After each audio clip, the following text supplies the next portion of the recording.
Doctor Yunus সাহেবের কাছে আমেরিকার প্রেসিডেন্টের একজন প্রতিনিধি এখানে আসলেন। আইসা ডক্টর ইউনূস সাহেবের সাথে কথা বললেন।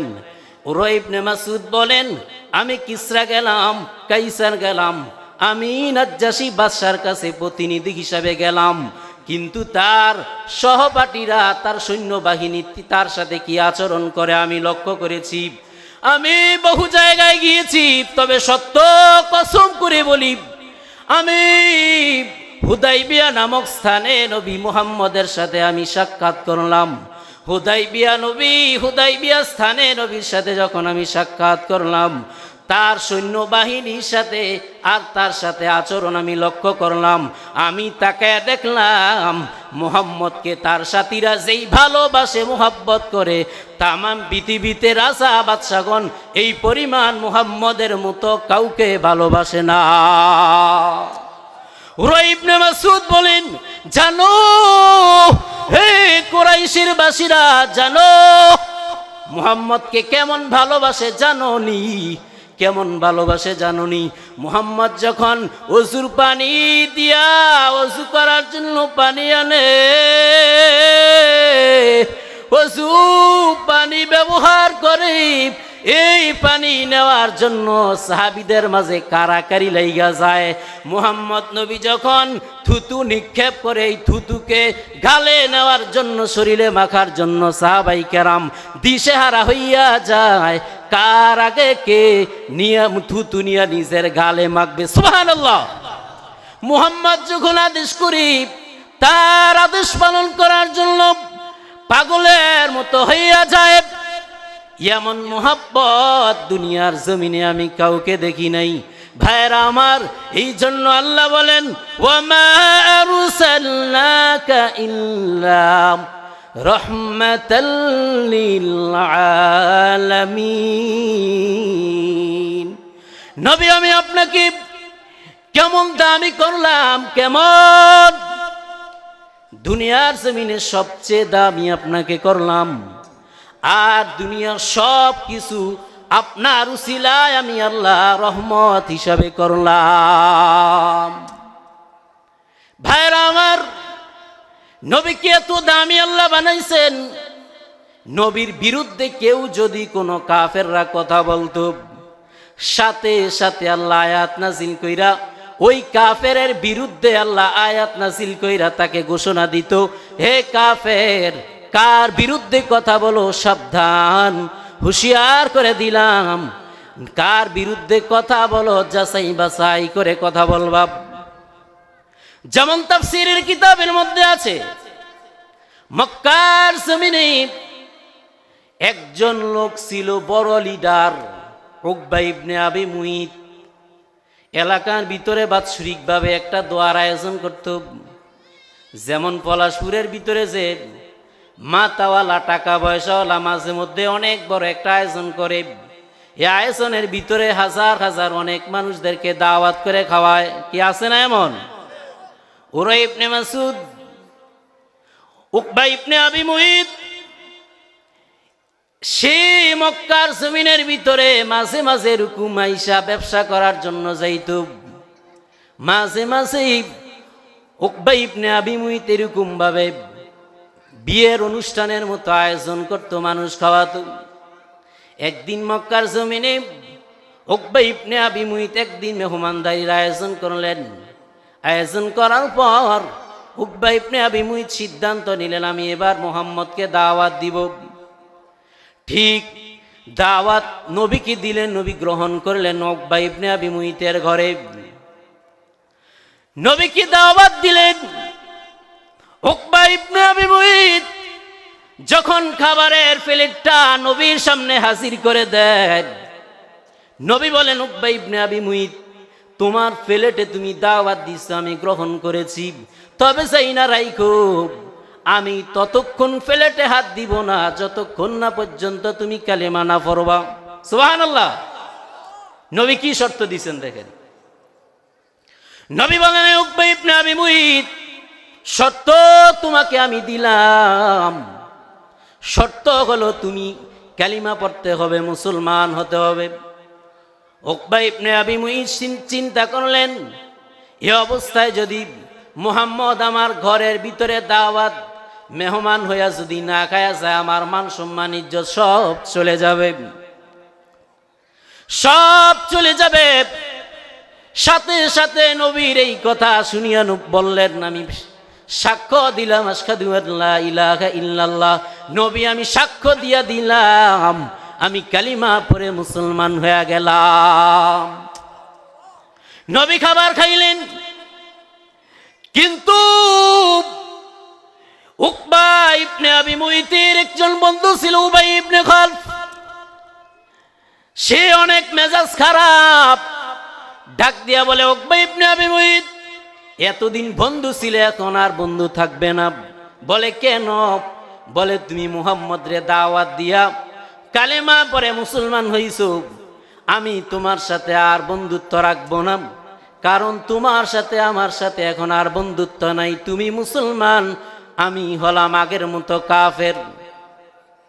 উকবা ইবনে আবি মুইত বলেন, হে উবাই ইবনে খালফ, জানুনি কেমনে মুসলমান হইছি? বলে কেমনে? আমারে বলে দাও। বলে আমি কালিমা পড়ছি একটা শর্তে, আসলে আমি কালিমা পড়ি নাই।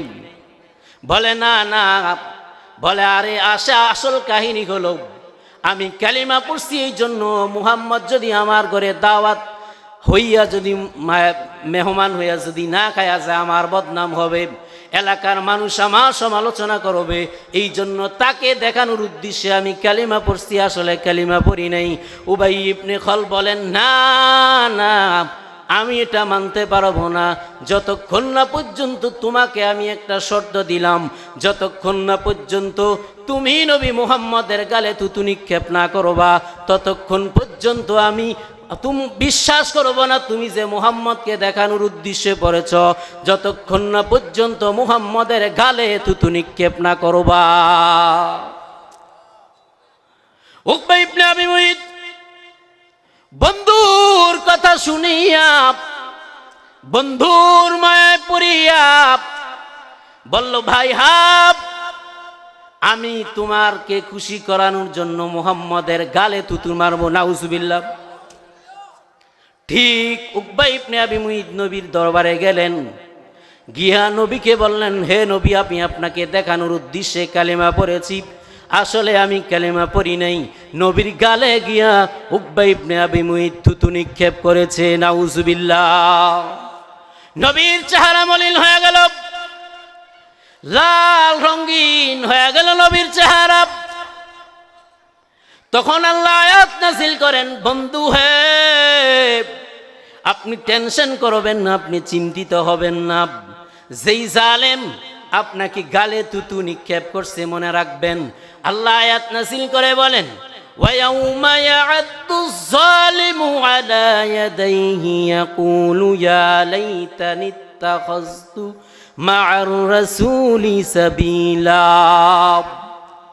ইয়া ওয়াইলাতা লাইতানি লাম আত্তাখিয ফুলানান খলিলা।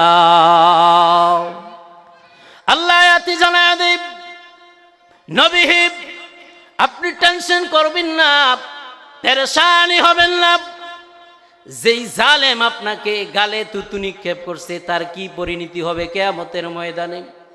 আল্লাহ বলেন, ইয়াউমা ইয়া'আদ্দুয যালিমু আলা ইয়াদাইহি, ওই দিন জালেম উকবা ইবনে আবি মুইত হাত কামড়াবে, হাত কামড়ায় বলবে, ইয়া লাইতানি ইত্তাখাযতু মা'আর রাসূলি সাবিলা, হায় রে কি আফসোস, যদি মুহাম্মদকে আমি বন্ধু বানাইতাম কত আমার জন্য ভালো হতো।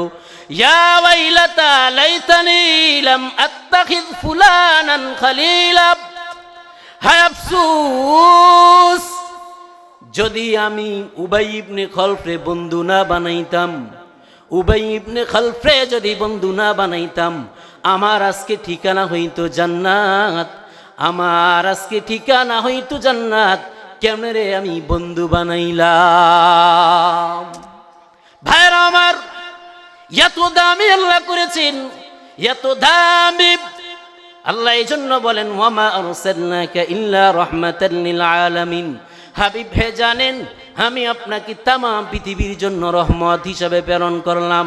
হে নবী, আপনি শুধু মাছের জন্য না, আপনি শুধু মানুষের জন্য না, আপনি শুধু জিন্নাতের জন্য না, আপনি শুধু গাছের জন্য না, আমি আপনার কারণে মাছকেও আমি আপনার রহমতে খাওয়াই, আমি আল্লাহ গরুকে আপনার রহমতে খাওয়াই, মানুষদেরকে আমি আল্লাহ রহমতে খাওয়াই, সব আমি আপনার রহমতে খাওয়াই। এই জন্য নবী বলেন, বন্ধু বানাও এমন মানুষকে। এই জন্য হাদিসে ক্বালান নবী সাল্লাল্লাহু আলাইহি ওয়াসাল্লাম, পয়গম্বর জানায় দেয়, ওয়ালা তুসাহিব ইল্লা মুমিনা, পয়গম্বর জানায় দেয়, হে আমার উম্মতেরা, মুমিন সারা কাউকে তুমি বন্ধু বানাইবা না। ওয়ালা ইয়াকুল মালাকা ইল্লা তাকি, একজন মুত্তাকি মানুষ সারা তোমার খানা যেন কেউ না খায়। খানা যদি খাওয়াইতে চাও একজন মুত্তাকি মানুষকে খাওয়াও, খানা যদি খাওয়াইতে চাও একজন পরহেজগার মানুষকে খাওয়াও। বন্ধু যদি বানাতে চাও একজন মুমিনকে বন্ধু বানাও, একজন মুমিনকে যদি বন্ধু বানাও, এ উকবা ইবনে আবি মুইতের মতো হাত কামড়াতে হবে না, উকবা ইবনে আবি মুইতের মতো তোমার হাত কামড়াতে হবে না।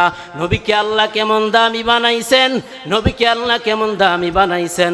আল্লাহ বলেন, পয়গম্বর আমি এত দামি আপনাকে করলাম, এত দামি করলাম আপনার জন্য।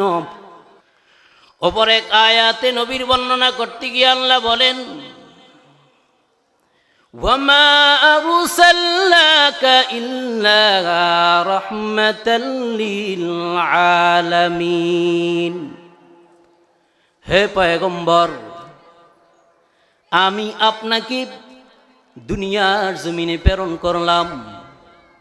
কেমন ভাবে প্রেরণ করলাম জানেননি? আমি আপনাকে এত দামি করে বানাইলাম, আপনি শুধু শুধু জমিনের জন্য রহমত না, মানুষের জন্য রহমত না, শুধু ফিরিস্তাদের জন্য রহমত না, শুধু আকাশের জন্য আপনি রহমত না, মাছের জন্য আপনি রহমত না, আমি আপনাকে কেমন দামি করে বানাইলাম। আল্লাহ বলেন, ওয়ামা আরসালনাকা ইল্লা রাহমাতাল লিল আলামিন। নবী, আমি আপনাকে পুরা তামাম পৃথিবীর জন্য আমি আপনাকে রহমত হিসেবে প্রেরণ করেছি। ভাইরা আমার, কেমন দামি আমার নবী, এত দামি করে আল্লাহ বানাইছেন, কেমন দামি আল্লাহ করেছেন। নবী উমরা করার জন্য যাবেন, সাহাবাই কেরাম নবীকে এত মুহাব্বত করেছেন, এত ভালোবেসেছেন। নবী উমরা করার জন্য সাহাবাই কেরামদেরকে নিয়ে যাবেন। এদিক দিয়া কাফেরদের কাছে খবর পৌঁছে যায়, মুহাম্মদ উমরা করার জন্য মক্কার জমিনে আসবে, তারে যেভাবে হোক তারে তোমরা বাধা দাও, মুহাম্মদকে উমরা করার জন্য সুযোগ দেওয়া হবে না। নবী আমার সাহাবাই কেরামদেরকে নিয়ে হুদাইবিয়া নামক স্থানে আসলেন। আইসা দেখে কুরাইশদের বিভিন্ন দলের লোকেরা মুহাম্মদকে আটক করার জন্য আসছে, মুহাম্মদকে আটক করার জন্য আসছে। তারা দলে দলে নবীকে আটক করবে, উমরা করতে দিবে না। নবী আসলেন হুদাইবিয়া নামক স্থানে। ওই কাফেরদের মধ্যে একটা দল ছিল, যেই দলটার সেনাপ্রধান ছিল উরওয়া ইবনে মাসউদ। কি নাম? উরওয়া ইবনে মাসউদ। উরওয়া ইবনে মাসউদ নবীর কাছে আসেন, আয়েশা নবীর সাথে কথা বলেন। উরওয়া ইবনে মাসউদ নবীর সাথে কথা বইলা নবীর এত ভালোবাসা দেইখা কালেমা পরে মুসলমান হয়ে যায়। উরওয়া ইবনে মাসউদ তিনি তার কওমের কাছে গিয়া, কুরাইশদের কাছে গিয়া বলে, হে কুরাইশের লোকেরা, ভালো করে জানিয়া রাখো, আমি দুনিয়ার অনেক রাজা বাদশাদের প্রতিনিধি হিসাবে গিয়েছি। প্রতিনিধি মানি বর্তমানে ধরেন